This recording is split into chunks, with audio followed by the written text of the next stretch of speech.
कला है। अंश माने भगवान ने एक अंश दे दिया, 11 अवतार हो गए, दूसरे अंश से परशुराम हो गए, लेकिन भगवान के 16 अंश होते हैं। तो 16 अंश युक्त कौन है? कृष्णस्तु भगवान स्वयं। इन 24 अवतारों में भगवान का पूर्ण अवतार है, कृष्ण के रूप में भगवान का अवतार होता है, और संपूर्ण जो है लोक का कल्याण भगवान करते हैं। हे ऋषियों, मैं तुमको यही भागवत की कथा सुना रहा हूँ और तुम्हारे प्रश्नों का मैं उत्तर दे रहा हूँ। ये भागवत क्या है? इदं भागवतम नाम पुराणम ब्रह्म संहितम उत्तम श्लोक चरितम चकार भगवान ऋषि। भागवत का एक नाम है उत्तम श्लोक। तो ये भागवत क्या है? पुराणों के ब्रह्मा आदियों के द्वारा जो है इस उत्तम श्लोक भागवत की जो है महिमा गाई गई है। तो थोड़ा सी किसको दी, कैसे दी महाराज? ये भागवत का उद्भव कैसे हुआ, इस भागवत के बारे में आप हमें बताइए। यह सुनकर के सूतवाच सूत जी कहते हैं, तस्मिन् युगे प्रवर्तेयं स्थाने वाक्येन हेतुना कुतः सन्नोदितः कृष्ण चकार भगवान ऋषि। वर्तमान जो चतुर्युगी चल रही है, 72 चतुर्युगियाँ होती हैं, तो अभी 27 बार सतयुग त्रेता द्वापर कलयुग चला गया है, 28 बार भी सतयुग त्रेता चला गया। द्वापर युग का जब अंतिम समय चल रहा था, उस समय में वेद व्यास जी ने इस भागवत को लिख करके अपने पुत्र सुखदेव को सुनाया, और सुखदेव जी ने ही फिर सूत जी को जो है परीक्षित को सुनाया। उसी सलाह में सूत जी कहते हैं मैंने भी सुना और वही भागवत धर्म मैं तुमको बता रहा हूँ। तो पुनः प्रश्न पूछते हैं महाराज, हमने तो यह सुना है कि सुखदेव जी महाराज ऐसे परमहंस हैं कि सगो दोहन मात्रम ही ग्रहेषु ग्रहमे दिनाम अवेक्षते महाभागा कीर्ति कुर्वत तदाश्रम। महाराज ये सुखदेव जी जो है ऐसे परमहंस हैं, एक जगह 8 मिनट से ज़्यादा नहीं रहते हैं। सगो दोहन मात्रम, जितनी देर में गाय दुही जाती है उतनी देर तक ही एक जगह स्थिर रहते हैं और फिर चले जाते हैं। कहीं भिक्षा मांगने चले गए तो एक गाय को दुहने में ज़्यादा से ज़्यादा 7 या 8 मिनट लगता है, चाहे वो 1 किलो दूध दे या 10 किलो दूध दे, ऐसा प्रमाण मिलता है शास्त्रों में। तो सुखदेव जी ऐसे परमहंस हैं कि 7 या 8 मिनट एक जगह रहते हैं। तो इन्होंने ये भागवत की कथा कब, क्यों, कैसे और कैसे सुनी, तो महाराज आप हमें इसके बारे में बताइए। तो सूतवाच पुनः सूत जी कह रहे हैं, द्वापरे समनुप्राप्ते द्वितीय युग पर्यये जातः पराशराज योगी वासव्याम कलया हरे। वर्तमान जो चतुर्युगी हुई, ये कलयुग से पहले जो द्वापर युग आया, उसमें वेद व्यास जी के रूप में भगवान का अवतार होता है। अब व्यास जी की कथा जन्म की यहाँ पर नहीं है, तो संक्षिप्त विधि से आपको सुनाते हैं कि सुखदेव और व्यास जी, सुखदेव जी के जन्म की कथा आपने सुन ली। तो ये व्यास जी कौन थे? एक उपरिचरी नाम के वसुदेव, विवाह के अनेक वर्ष व्यतीत हो गए, कोई संतान नहीं थी। तो इन्होंने विचार किया कि अब मेरी पत्नी ऋतुमती हुई है और अब मैं संतान के बारे में विचार करता हूँ, सोचता हूँ। तो जैसे ही स्त्री को स्नान आदि किया, 5वां 6वां दिन हुआ, तो यह काम भावना से स्त्री के पास जाने लगे कि अब मैं संतान उत्पत्ति करता हूँ। तो उसी समय इनके पिताजी ने कहा, बेटा मुझे मांस खाने जैसी लगी है, जा जंगल जा, मांस लेके आने के लिए। तो एक तरफ पिता की आज्ञा, दूसरी तरफ पुत्र उत्पत्ति की जो है मन है, तो पिता की आज्ञा को महत्व देते हुए वन में चले गए, पर अपनी पत्नी गिरिका को याद कर रहे हैं कि मेरी जो पत्नी है वो मेरा इंतजार कर रही होगी। तो स्त्री का स्मरण करते करते इनका तेज शरीर से स्खलित हो गया। तो एक दोने पर उस तेज को रखा और एक बाँस को बुलाया, कहा मेरी पत्नी ऋतुमती है, यह उसको जा करके दे देना। तो बाज उस दोने को लेकर के जा रहा है, दूसरे बाँस ने सोचा इसके हाथ में कोई शिकार है, झपट पड़ा तो वह तेज रूपी जो दोना था वह जल में गिर गया। तो उन्हीं दिनों एक जो अद्रिका नाम की अप्सरा है, वह ऋषि के श्राप से मछली बनी हुई है, तो उसने देखा कि इस दोने में कोई खाने की चीज़ होगी, तो उसको पी लिया और उसको पीने से वह अद्रिका नाम की अप्सरा क्या हो गई, गर्भवती हो गई। एक मछुआरे ने जब उसको पकड़ा, उसका पेट विदीर्ण किया तो देखा कि एक पुत्र और एक पुत्री उस गर्भ में है। तो राजा के पास गए, महाराज एक पुत्र हुआ है और एक पुत्री हुई है। राजा कौन है? यही उपरिचरो है। उपरिचरो ने कहा यह पुत्र मुझे दे दे, पुत्री तू ही पाल। तो पुत्री को पालने लगे, इसलिए उस पुत्री का नाम है मत्स्यगंधा। शरीर से मछली की जैसी गंध आती है, इसलिए उसका नाम हो गया मत्स्यगंधा। मछुआरे की पुत्री है तो कोई दास कन्या कहने लगे उसको। जब वह कन्या धीरे धीरे बड़ी हुई तो मछुआरा नाव भी चलाता है, मछलियाँ भी पकड़ता है। एक दिन वह कन्या अपने पिता के साथ नदी के, यमुना नदी के तट पर आई थी। तो उसी समय पराशर ऋषि आ गए और कहा, महाराज, पराशर ऋषि कहते हैं, हे मछुआरे मुझे नदी के पार करवा दो। तो मछुआरा उस समय जाल फेंका हुआ था, मछली पकड़ रहा था।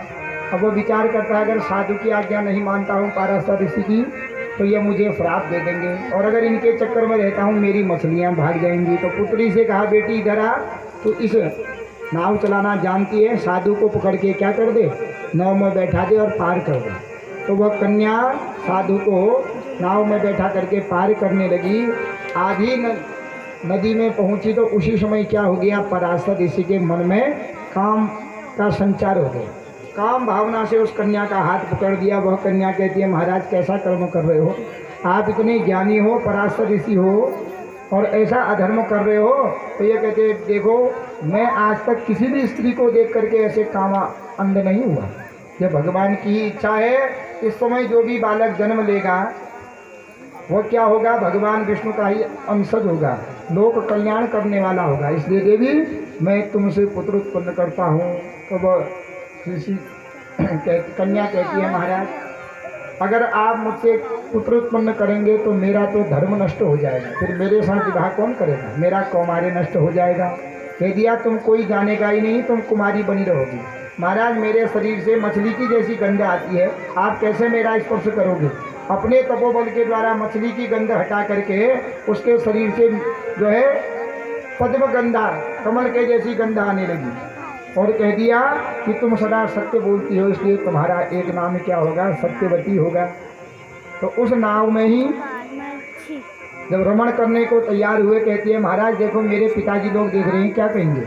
उन्होंने अपने तपोबल के द्वारा कोहरा उत्पन्न कर दिया, तो देखो अब कोई नहीं देखेगा। महाराज अब भी देख रहे हैं, कौन, ये जल के स्वामी जो वरुण है वो तो देख रहे हैं। तो इन्होंने अपने तपोबल के द्वारा जल के ऊपर भी काई लगा दी।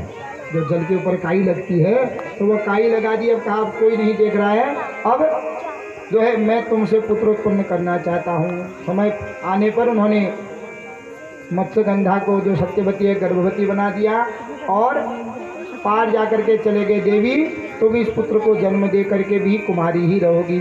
और वो गर्भ धारण कर लिया, डर के मारे घर नहीं गई। तो एक द्वीप पर उस बालक को जन्म दिया समय आने पर, इसलिए उस बालक का नाम द्वैपायन बन गया, द्वीप पर जन्म होने के कारण। माता ने तो छोड़ दिया था, काले थे जन्म से, इसलिए कोई उनको कृष्ण द्वैपायन कहने लगे। बेर खा करके बड़े हुए, इसलिए उनका नाम बादरायण हुआ। तो वेद व्यास जी का जब जन्म हुआ, भूत भविष्य वर्तमान के ज्ञानी थे। इन्होंने देखा कि द्वापर युग समाप्त हो चुका है, अब घोर कलयुग आने वाला है। कलयुग में क्या होगा, मंदा सुमंद मतयो मंद भाग्या युपद्रुता। मनुष्य की भाग्य भी मंद होंगे और बुद्धि भी मंद होगी। सत्युग त्रेता द्वापर में जिनका भाग्य मंद था, बुद्धि अच्छी थी तो बुद्धि के अनुसार जीवन यापन कर लिया, या जिसका भाग्य अच्छा था, बुद्धि मंद थी तो भाग्य के अनुसार खा गया। पर कलयुग में क्या होगा, मनुष्य के भाग्य भी मंद होंगे, बुद्धि भी मंद होंगी, उनके कर्म भी मंद होंगे। तो इन मनुष्यों का उद्धार कैसे होगा, ऐसा विचार करके उन्होंने देखा कि एक वेद है बहुत बड़ा, उस वेद को उन्होंने 4 भाग बना दिए, ऋग्वेद, यजुर्वेद, सामवेद और अथर्ववेद। इसलिए वेदों का विभाग करने के कारण ही इनका नाम क्या पड़ गया, वेद व्यास पड़ गया। जन्म का नाम है द्वैपायन बादरायण। वेदम व्यस्यति विभागम करोति इति वेद व्यास। जिन्होंने वेदों का विभाग कर दिया, इसलिए इनका नाम वेद व्यास पड़ गया। तो एक वेद के 4 भाग बना दिए कि जो मनुष्य अज्ञानी है वेद को पढ़ें तो इनका जो है ज्ञान प्राप्त होगा। संसार में धर्म क्या है, अधर्म क्या है, पाप क्या है, पुण्य क्या है, यह जान पाएंगे। तो 4 वेद बनाने के बाद भी इनके मन में विचार आया कि 3 लोग तो वेद पढ़ने के अधिकारी ही नहीं हैं। वह कौन?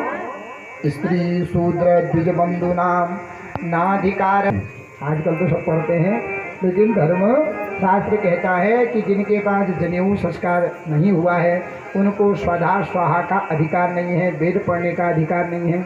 इसलिए स्त्रियों को वेद पढ़ने का अधिकार नहीं है, शूद्रों को वेद पढ़ने का अधिकार नहीं है। और तीसरा द्विज बंधु। द्विज बंधु माने द्विज कहते हैं जिनका जनेऊ हो गया, उनको कहते हैं द्विज। और जनेऊ होने के बाद 3 दिन तक जो संध्या नहीं करता है उसको कहते हैं द्विज बंधु, माने पतित पुरुष। इसलिए संध्या बंधन अवश्य करना चाहिए। जनेऊ होने के बाद स्त्रियों का विवाह के बाद जिस प्रकार मंगल सूत्र धारण करना आवश्यक है, उसी प्रकार पुरुषों का यज्ञोपवीत होने के बाद यज्ञोपवीत धारण करना आवश्यक है।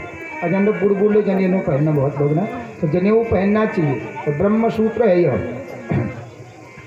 तो 3 लोग तो वेद पढ़ने के अधिकारी नहीं हैं, जब पढ़ेंगे नहीं तो इनका उद्धार कैसे होगा। तो उन्होंने पंचम वेद महाभारत की स्थापना कर दी वेद व्यास जी ने। महाभारत लिखा 1 लाख श्लोक हैं कि जो वेद नहीं पढ़ सकता है इस महाभारत को पढ़ें। इसमें धर्म भी है, कर्म भी है, ज्ञान भी है, मुक्ति का मार्ग भी है, सभी प्रकार का मार्ग है। फिर विचार करने लगे कलयुग में उम्र छोटी होगी तो ये महाभारत में 1 लाख श्लोक हैं तो कैसे पढ़ पाएंगे। अब विचार कर रहे हैं तो उन्होंने अब पुराण लिखने शुरू कर दिए। तो एक एक करके इन्होंने 17 पुराण लिख दिए। कौन कौन? महाद्वयम भद्वयम चैव भद्रयम चतुष्टयम अनापलिंग कोष्ठानि पुराणानि पृथक पृथक। मत्स्य पुराण, मार्कंडेय पुराण, भागवत पुराण, भविष्य पुराण, ब्रह्मवैवर्त पुराण, ब्रह्मांड पुराण, वायु पुराण, वामन पुराण, वाराह पुराण, विष्णु पुराण, अग्नि पुराण, नारद पुराण, लिंग पुराण, गरुड़ पुराण, स्कंद पुराण, कूर्म पुराण, एक एक करके 17 पुराण लिख दिए कि जो वेद नहीं पढ़ सकता है महाभारत पढ़े। महाभारत भी जो नहीं पढ़ सकता है वो क्या पढ़े? वो इन पुराणों को पढ़े। तो ऐसा करने मात्र से ही क्या हो जाएगा? मनुष्य मात्र का उद्धार हो जाएगा। तो इन्होंने 17 पुराण लिख दिए और 17 पुराण लिखने के बाद भी वेद व्यास जी को शांति नहीं मिली। बद्रीनाथ में सम्याप्राश नामक आश्रम में बैठे हैं और अभी भी सोच रहे हैं मैंने कुछ नहीं लिखा है, मैंने कुछ नहीं किया है, मैं कौन सा ऐसा ग्रंथ लिखूं, मैं कौन सा ऐसा कर्म करूं जिससे लोक का कल्याण हो जावे। अपने आसन में बैठे और चिंता में मग्न हैं। तो उसी समय नारद जी ने देखा कि लोक कल्याण करने वाले जो वेद व्यास जी हैं वो खुद दुखित हैं। शास्त्रों में पुराणों में लिख दिया जो इस पुराण को पढ़े वो सुखी हो जाएगा, लेकिन जब लिखने वाला ही सुखी नहीं है तो पढ़ने वाला कैसे सुख होगा। तो मुझे वहाँ जाना चाहिए। कहाँ? जहाँ वेद व्यास जी चिंता में मग्न हैं।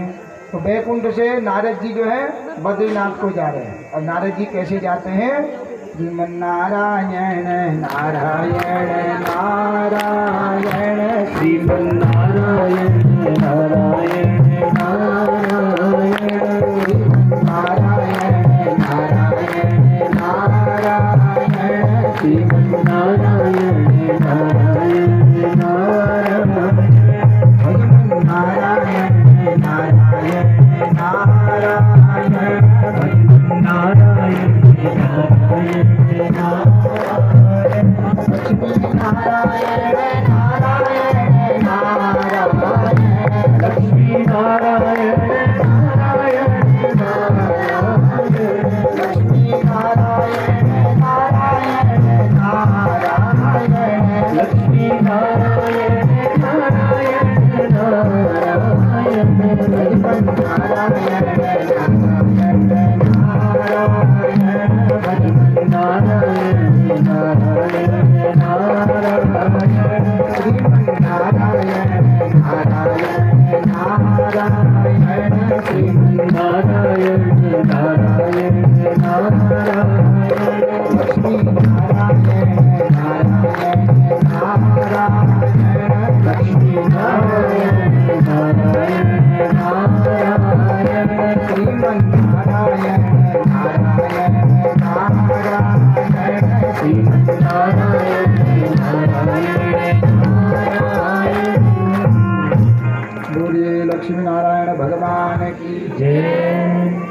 जी नारायण कहते कहते कहाँ पहुँच गई है?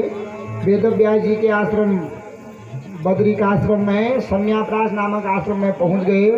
वेद व्यास जी ने देखा कि नारद जी आए हुए हैं, तो अपनी जगह से उठे, नारद जी के पाद प्रक्षालन किए, अर्घ्य दिया, सुंदर आसन पर बैठा करके पुनः अपनी जगह में बैठ गए। नारद जी ने देखा कि वेद व्यास जी इतने वेद पुराण लिखने के बाद भी दुखित हैं, ये क्यों दुखित है? मुझे इनसे पूछना चाहिए। तो वेद व्यास जी से पूछते हैं नारद जी, पाराशर्य महाभागः भवतः कच्चिदात्मना परितुष्यति शारीरः आत्मा मानस एव वा। हे पराशर ऋषि के पुत्र, सारे प्राणियों के बारे में सोच करके दुखी हूँ। उनके उद्धार के लिए मैंने एक वेद के 4 भाग बनाए, मेरे मन को संतुष्टि नहीं मिल रही है। महाराज मैं कौन सा ग्रंथ लिखूं, कौन सा ऐसा शास्त्र लिखूं जिसको पढ़कर भी ज्ञानी हो, यशस्वी हो, तपस्वी हो, मनस्वी हो, मंत्रों को जानने वाला हो। क्षेमं न विन्दन्ति विनाय दर्पणम, उसका कल्याण तब तक नहीं होता है जब तक वह सत्संग न करे। तुम्हारा सत्संग का ऐसा महत्व है क्या? सत्संग में जाकर के होता क्या है? तब कहते हैं कोई मनुष्य एक घड़ी भी, निमिष, 1 मिनट भी अगर सत्संग में चला जाता है, 1 मिनट के सत्संग से मनुष्य के अनेक जन्म प्रकार जन्म जन्मांतर के जो है पाप ताप संताप नष्ट हो जाते हैं। इसलिए आप क्या करो, सत्संग करो। तो व्यास जी पूछते हैं कि आपने भी सत्संग किया नारद जी? आप जो सत्संग की इतनी महिमा गा रहे हैं, तो नारद जी कहते हैं इस